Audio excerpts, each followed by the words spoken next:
जय जगन्नाथ। कार्यक्रम में उपस्थित ओडिशा के गवर्नर श्री हरिबाबू, यहाँ के लोकप्रिय मुख्यमंत्री श्री मोहन चरण मांझी जी, केंद्रीय मंत्रिमंडल के मेरे साथी मंत्रीगण, ओडिशा सरकार के मंत्री, सांसदगण, विधायकगण, उद्योग और व्यापार जगत के प्रमुख उद्यमी साथी, देश और दुनिया के इन्वेस्टर्स और ओडिशा के मेरे प्यारे भाई और बहनों, जनवरी महीने में यानी 2025 के प्रारंभ में ही ओडिशा का ये मेरा दूसरा दौरा है। कुछ दिन पहले ही मैं यहाँ प्रवासी भारतीय दिवस के आयोजन का हिस्सा बना था।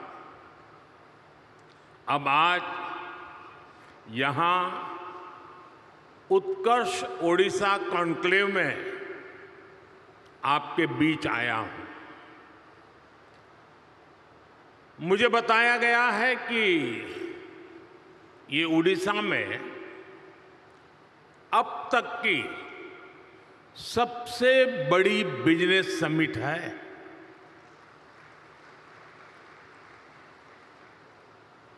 पहले के मुकाबले 5-6 गुना ज्यादा इन्वेस्टर्स इसमें पार्टिसिपेट कर रहे हैं।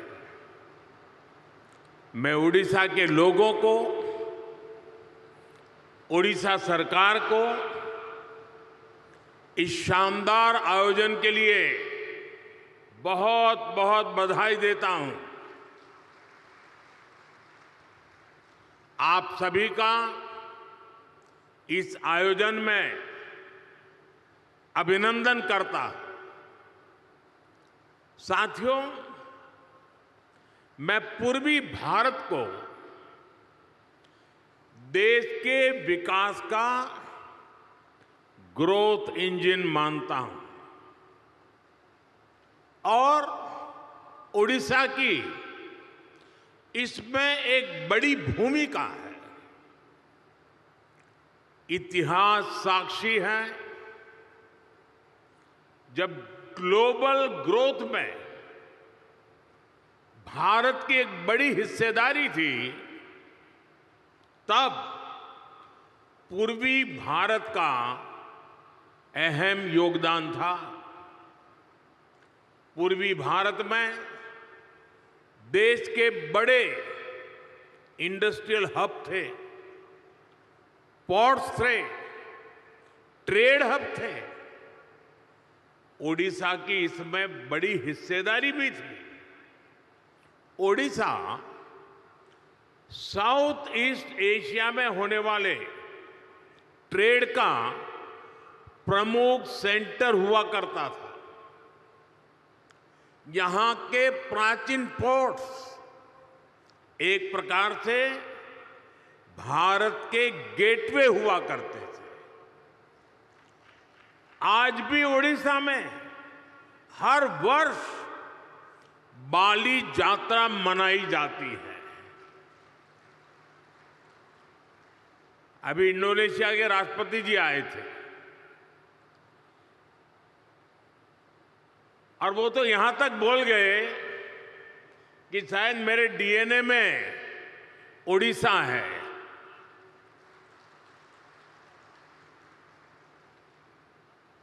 साथियों, ये ओडिशा उस लेगेसी को सेलिब्रेट करती है जो ओडिशा को साउथ ईस्ट एशिया से जोड़ती है।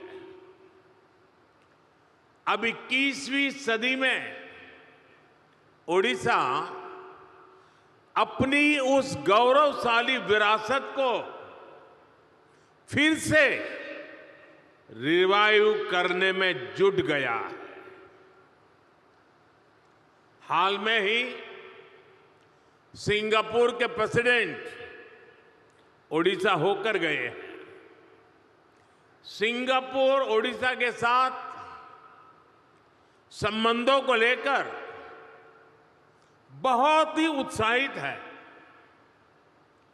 आसियान देशों ने भी ओडिशा के साथ ट्रेड और ट्रेडिशन के कनेक्ट को मजबूती देने में दिलचस्पी दिखाई है।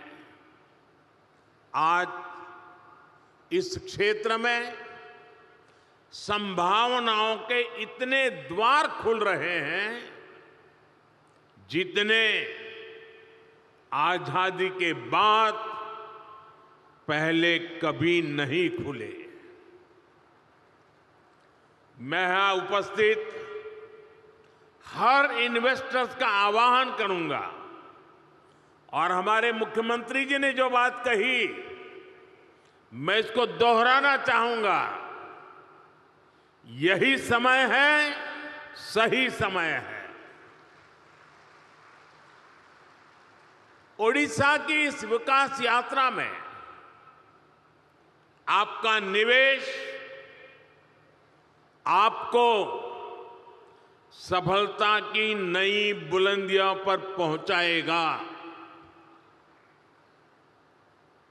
और ये मोदी की गारंटी है।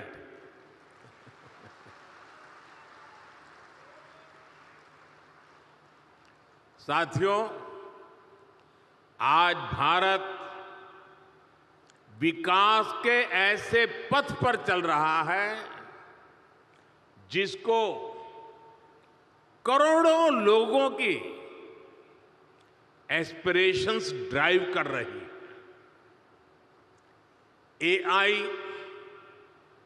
एआई का युग है।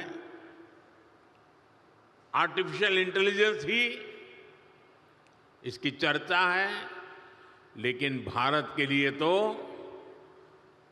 एआई सिर्फ नहीं, एस्पिरेशन ऑफ इंडिया हमारी ताकत है। और एस्पिरेशन तब बढ़ती है जब लोगों की नीड्स पूरी होती है। बीते दशक में करोड़ों देशवासियों को एम्पावर करने का लाभ आज देश को दिख रहा है। ओडिशा भी इसी एस्पिरेशन को रिप्रेजेंट करता है। ओडिशा आउटस्टैंडिंग है। ओडिशा नए भारत के ऑप्टिमिज्म और ओरिजिनलिटी का प्रतीक है। ओडिशा में अपॉर्चुनिटीज भी हैं और यहां के लोगों ने हमेशा आउट परफॉर्म करने का जुनून दिखाया है।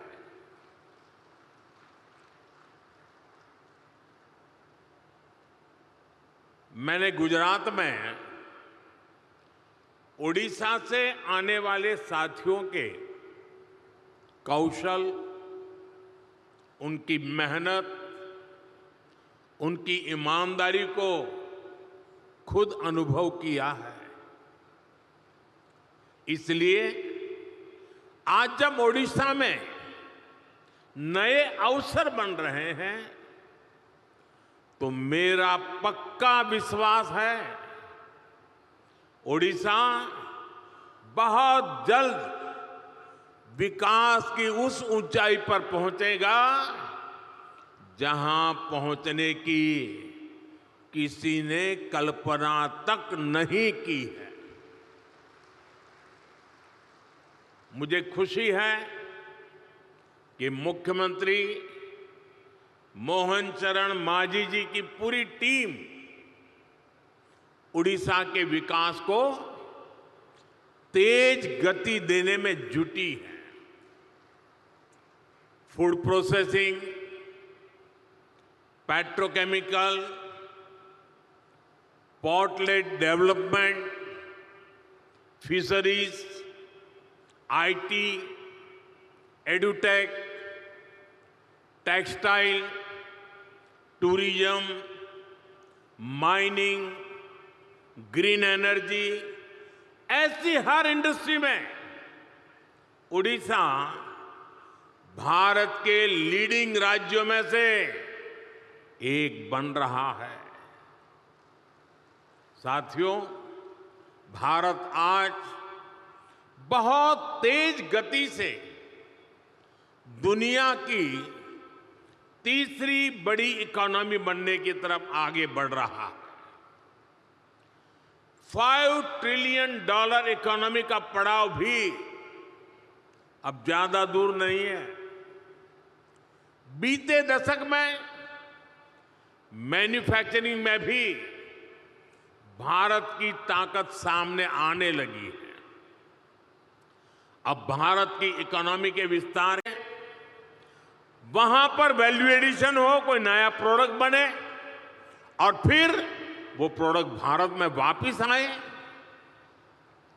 ये ट्रेंड मोदी को मंजूर नहीं है।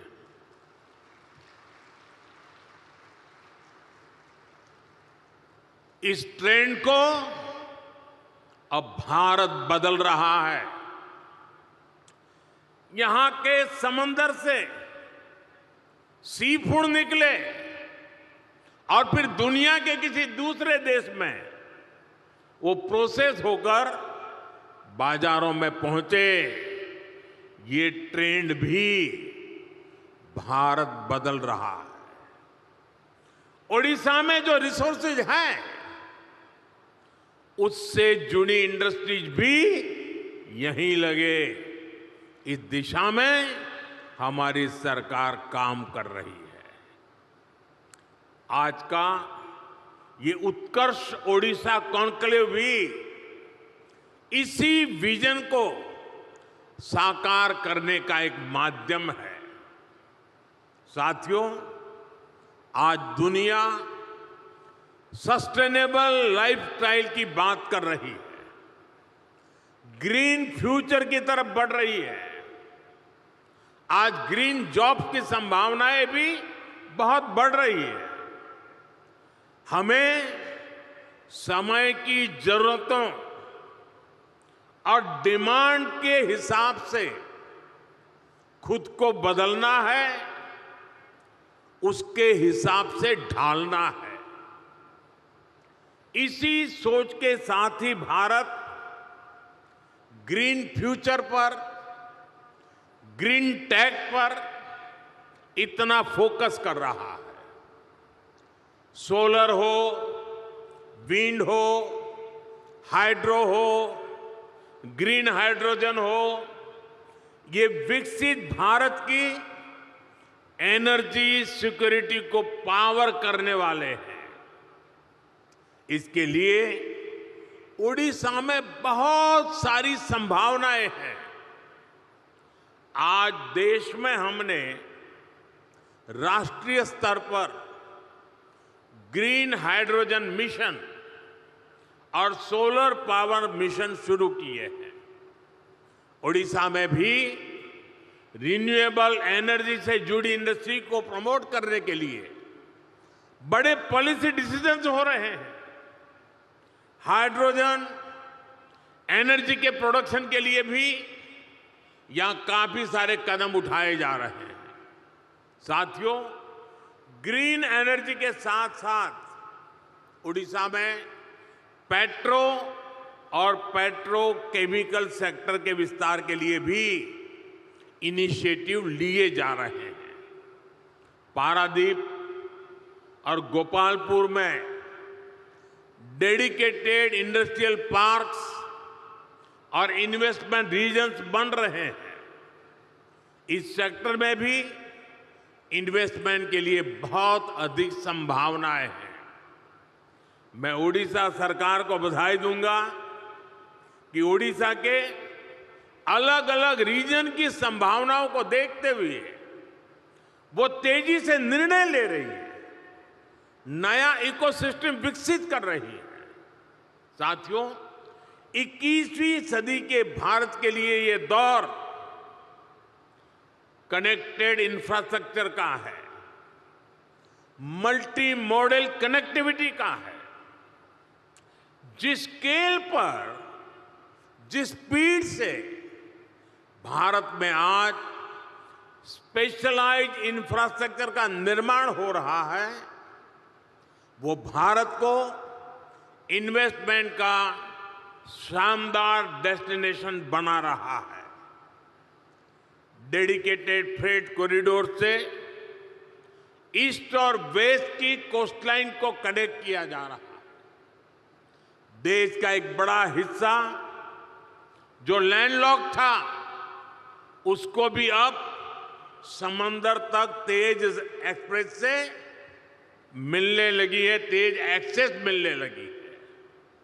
आज देश में दर्जनों ऐसे इंडस्ट्रियल शहरों का निर्माण किया जा रहा है जो प्लग एंड प्ले सुविधाओं से लैस होंगे। ओडिशा में भी ऐसी ही संभावनाओं को बढ़ाया जा रहा है। यहां रेलवे और हाईवे नेटवर्क से जुड़े हजारों करोड़ रुपए के प्रोजेक्ट चल रहे हैं। ओडिशा में इंडस्ट्री की लॉजिस्टिक कॉस्ट कम हो, इसके लिए सरकार यहां के पोर्ट्स को इंडस्ट्रियल क्लस्टर से जोड़ रही है। यहां पुराने पोर्ट्स का विस्तार के साथ ही नए पोर्ट भी बनाए जा रहे हैं। यानी उड़ीसा ब्लू इकोनॉमी के मामले में भी देश के टॉप के राज्यों में शामिल होने वाला है। साथियों, सरकार के इन प्रयासों के बीच मेरा आप सभी से कुछ आग्रह भी है। आप तेजी से बदलती दुनिया में ग्लोबल सप्लाई चेन से जुड़ी चुनौतियों को देख रहे हैं। भारत बिखरी हुई सप्लाई चेन और इंपोर्ट आधारित सप्लाई चेन पर ज्यादा भरोसा नहीं कर सकता। हमें भारत में ही एक ऐसी सशक्त सप्लाई और वैल्यू चेन बनानी है जिस पर वैश्विक उतार चढ़ाव का कम से कम असर पड़े। ये सरकार के साथ साथ इंडस्ट्री का भी बहुत बड़ा दायित्व है। इसलिए आप जिस भी इंडस्ट्री में हैं, उससे जुड़े एमएसएमईज को सपोर्ट करें, उनकी हैंड होल्डिंग करें। आप ज्यादा से ज्यादा युवा स्टार्टअप्स को भी सपोर्ट करें। साथियों, आज कोई भी इंडस्ट्री नई टेक्नोलॉजी के बिना ग्रो नहीं कर सकती। ऐसे में रिसर्च और इनोवेशन बहुत जरूरी है। सरकार देश में रिसर्च से जुड़ा एक बहुत वाइब्रेंट इकोसिस्टम बना रहा है। इसके लिए एक स्पेशल फंड भी बनाया गया है। इंटर्नशिप और स्किल डेवलपमेंट के लिए एक स्पेशल पैकेज घोषित किया गया है। इसमें भी इंडस्ट्री खुलकर आगे आए, सरकार के साथ मिलकर काम करे, ये सभी की अपेक्षा है। जितना बड़ा और बेहतरीन भारत का रिसर्च इकोसिस्टम होगा, स्किल्ड यंग पूल होगा, हमारी इंडस्ट्री को इससे सीधा फायदा होगा। मैं इंडस्ट्री के सभी साथियों, ओडिशा सरकार से कहूंगा कि आप सभी मिलकर यहां एक आधुनिक इकोसिस्टम का निर्माण करें। एक ऐसा इकोसिस्टम जो ओडिशा के एस्पिरेशन के साथ चले, यहां के नौजवानों को नए मौके दे। इससे ओडिशा के नौजवानों को यहां पर ही जॉब्स के ज्यादा से ज्यादा अवसर मिलेंगे। ओडिशा समृद्ध होगा, ओडिशा सशक्त होगा, ओडिशा का उत्कर्ष होगा। साथियों, आप सभी दुनिया भर में जाते हैं, दुनिया भर के लोगों से मिलते हैं। आज दुनिया में भारत को जानने समझने की उत्सुकता आप चारों तरफ अनुभव करते हैं। भारत को समझने के लिए ओडिशा एक बेहतरीन डेस्टिनेशन है। यहां हजारों वर्ष की हमारी हेरिटेज है, हिस्ट्री है। आस्था, आध्यात्म, घने जंगल, पहाड़, समंदर, हर चीज के दर्शन एक ही जगह पर होते हैं। ये राज्य विकास और विरासत का अद्भुत मॉडल है। इसी भाव के साथ ही हमने G20 के कल्चर से जुड़े इवेंट उड़ीसा में रखे थे। कोणार्क सन टेम्पल के चक्र को हमने G20 के मेन इवेंट का हिस्सा बनाया था। उत्कर्ष ओडिशा में हमें ओडिशा के इस टूरिज्म पोटेंशियल को भी एक्सप्लोर करना है। यहां की 500 किलोमीटर से लंबी कोस्टलाइन, 33% से ज्यादा का forest cover, eco tourism, adventure tourism की अनंत संभावनाएं आपका इंतजार कर रही है। आज भारत का फोकस है ओडिशा सशक्त होगा, ओडिशा का उत्कर्ष होगा। साथियों, आप सभी दुनिया भर में जाते हैं, दुनिया भर के लोगों से मिलते हैं। आज दुनिया में भारत को जानने समझने की उत्सुकता आप चारों तरफ अनुभव करते हैं। भारत को समझने के लिए ओडिशा एक बेहतरीन डेस्टिनेशन है।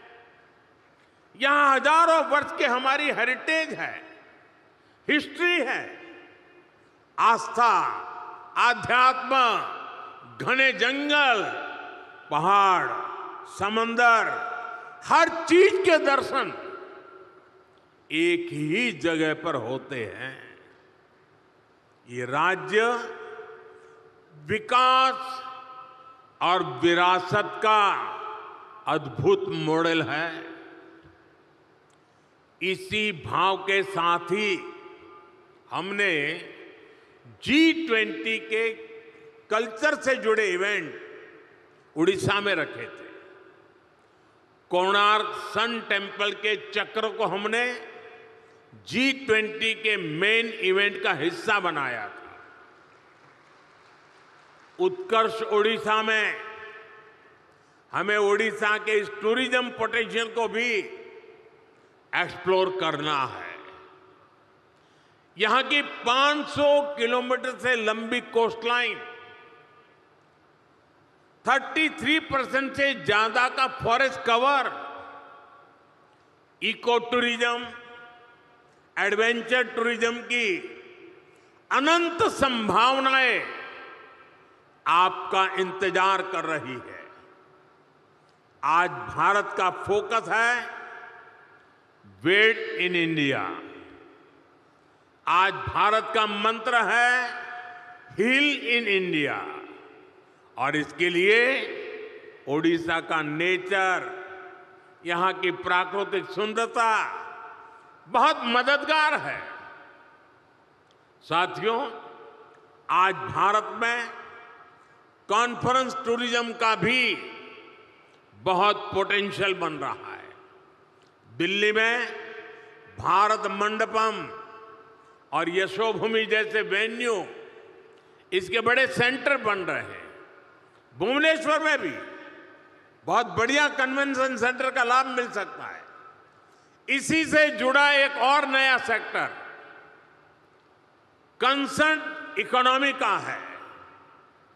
जिस देश में म्यूजिक, डांस, स्टोरी टेलिंग की इतनी समृद्ध विरासत है, जहां युवाओं का इतना बड़ा पूल है, जो कंसर्ट्स का बहुत बड़ा कंज्यूमर है, वहां कंसर्ट इकोनॉमी के लिए अनेक संभावनाएं हैं। आप देख रहे हैं कि बीते 10 सालों में लाइव इवेंट्स का चलन और डिमांड दोनों बढ़े हैं। पिछले कुछ दिनों में आपने मुंबई और अहमदाबाद में हुए कोल्ड प्ले कॉन्सर्ट की शानदार तस्वीरें देखी होगी। ये इस बात का प्रमाण है कि लाइव कॉन्सर्ट्स के लिए भारत में कितना स्कोप है। दुनिया के बड़े बड़े कलाकार, बड़े बड़े आर्टिस्ट भी भारत की तरफ आकर्षित हो रहे हैं। कंसर्ट इकोनॉमी से टूरिज्म भी बढ़ता है और बड़ी संख्या में जॉब्स क्रिएट होती है। मेरा राज्यों से, प्राइवेट सेक्टर से आग्रह है कि कंसर्ट इकोनॉमी के लिए जरूरी इंफ्रास्ट्रक्चर पर फोकस करें, जरूरी स्किल्स पर फोकस करें। इवेंट मैनेजमेंट हो, आर्टिस्ट की ग्रूमिंग हो, सिक्योरिटी और दूसरे इंतजाम हो, इन सभी में नई संभावनाएं बन रही है। साथियों, अगले महीने ही भारत में पहली बार वर्ल्ड ऑडियो विजुअल समिट यानी वेव्स होने वाली है। यह भी एक बहुत बड़ा आयोजन होगा। ये भारत की क्रिएटिव पावर को दुनिया में नई पहचान दिलाएगा। राज्यों में इस तरह के इवेंट से भी जो रेवेन्यू जनरेट होता है, जो परसेप्शन बनता है, वो भी इकोनॉमी को आगे बढ़ाता है। और ओडिशा में भी इसकी बहुत संभावनाएं हैं। साथियों, विकसित भारत के निर्माण में ओडिशा की बड़ी भूमिका है। ओडिशा वासियों ने समृद्ध ओडिशा के निर्माण का संकल्प लिया है। इस संकल्प की सिद्धि के लिए केंद्र सरकार की तरफ से हर संभव सहयोग मिल रहा है। ओडिशा के प्रति मेरा स्नेह आप सब भली भांति जानते हैं। प्रधानमंत्री के तौर पर ही मैं यहां करीब करीब 30 बार आ चुका हूं। आजादी से अब तक जितने प्रधानमंत्री होंगे, वो सब मिलाकर के जितनी बार आए होंगे, उससे मैं ज्यादा बार ओडिशा आया हूं। ये आपका प्यार है। यहां के ज्यादातर जिलों में जा चुका हूं।